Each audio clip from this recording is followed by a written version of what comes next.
100 ಕೋಟಿಗೆ ಅಧಿಪತಿಯಾದರೂ ಕೂಡ ಒಂದೇ ಒಂದು ನಿಮಿಷ ಹೆಚ್ಚಿನ ಆಯಸ್ಸನ್ನು ಕೊಳ್ಳಲಾಗದು. ಹಾಗೆ ಕೋಟ್ಯಾಧಿಪತಿಯೇ ಆಗಲಿ ಇಲ್ಲ ಭಿಕ್ಷುಕನೇ ಆಗಲಿ, ಸ್ಮಶಾನದಲ್ಲಿ ಎಲ್ಲರೂ ಕೂಡ ಸರಿಸಮಾನರು. ಕೋಟಿ ಇದ್ದರೂ ಆಯಸ್ಸು ಮುಗಿದ ಮೇಲೆ 100 ಜನ ವೈದ್ಯರು ನಿನ್ನ ಹಿಂದೆ ಮುಂದೆ ನಿಂತರೂ ಕೂಡ ನಿನ್ನ ಸಾವನ್ನು ತಡೆಯಲಾರರು. ಕೋಟಿಗಳಿವೆ ಹಾಗೂ ಲಕ್ಷಗಳಿವೆ ಎಂದು ಉಬ್ಬಬೇಡ. ನೀನು ಸತ್ತಾಗ ಕೋಟಿಗಳು ನಿನ್ನ ಹಿಂದೆ ಬರುವುದಿಲ್ಲ, ನೆನಪಿರಲಿ. ಹಾಗೆ ಸಾವು ಎಲ್ಲರಿಗೂ ಕೂಡ ಸಮಾನವೇ. ವಿಶ್ವವನ್ನು ಗೆಲ್ಲಲು ಹೊರಟ ನೀನು ಸಾವನ್ನು ಗೆಲ್ಲಲಾರೆ.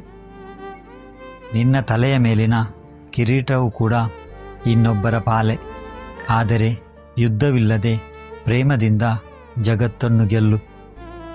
ಆದರೆ ಒಂದು ಮಾತು, ನೀನು ಸಾಮ್ರಾಟ.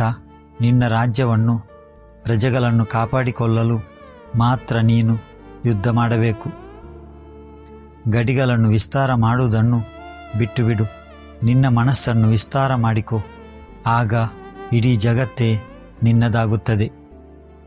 ಗೆದ್ದ ಜಾಗವನ್ನು ನಿನ್ನ ಸೋಲಿಸಿ ಇನ್ನೊಬ್ಬ ಕಸಿದುಕೊಳ್ಳಬಹುದು.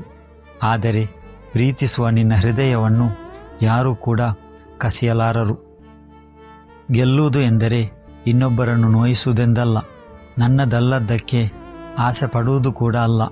ತನ್ನತನವನ್ನು ಅತ್ಯಂತ ಪ್ರೀತಿಯಿಂದ ಜತನದಿಂದ ಕಾಪಾಡುವುದು ಮಾತ್ರ ನಿನ್ನ ಕರ್ತವ್ಯವಾಗಿದೆ. ಆದುದರಿಂದ ಮರಣವೂ ಕೂಡ ಎಲ್ಲರಿಗೂ ಒಂದೇ ಆಗಿರುವಾಗ ಕೇವಲ ಸರಾಸರಿಗೆ ಅಂದರೆ ಪುಣ್ಯಕ್ಕೆ ಮಾತ್ರ ಅವಕಾಶ ನೀಡಬೇಕು.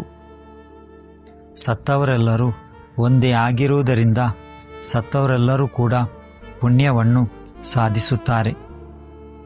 ಅಂತೆಯೇ ಸಾವು ಆತ್ಮದ ಚಟುವಟಿಕೆಯನ್ನು ಒಳಗೊಂಡಿದ್ದರೆ ಸತ್ತವರೆಲ್ಲರೂ ಕೂಡ ಸಂತೋಷವನ್ನು ಪಡೆಯುತ್ತಾರೆ.